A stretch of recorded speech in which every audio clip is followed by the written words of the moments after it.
จะเด็กน้อยแม่ลูกสี่โอ้โหมีความสุขกันดี มีความสุขกันดีนอนกอดแม่แม่นอนกอดด้วย กินนมกันเลยใช่ไหมลูก กินนมแม่ไปก่อนนะลูกนะอาหารก็มีกินลูกกินอาหารด้วยนะลูกเด้อนอนเล่นนี้นะลูกนั่งหลวงปู่ไปทำงานก่อนนะครับ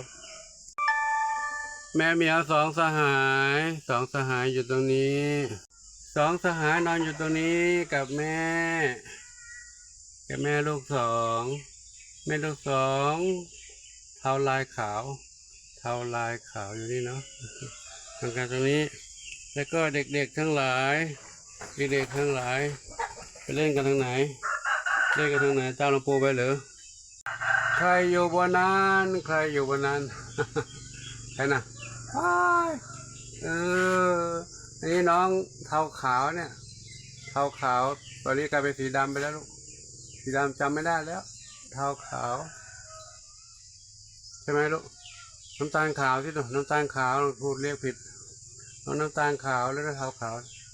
ตอนนี้เป็นอะไรไปแล้วเป็นสีดำไปแล้ว นอนอยู่บนโน้นเนาะสองอ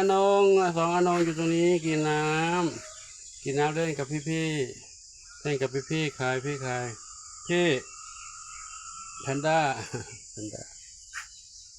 เด็กๆเล่นกันกินอาหารตรงนี้อยู่ในนี้ก่อนนะลูกเนอะปู่ไปทำงานก่อนนะครับปู่ทำงานก่อนเนาะเก็บกวาดใบไม้ด้านนอกน้องเหมียวก็พักผ่อนอยู่ในนี้นะลูกเนอะเดี๋ยวค่อยเจอกันใหม่ครับก็ขออนุโมทนากับทุกท่านที่ได้รับชมคลิปของหลวงปู่ได้ดีตลอดมา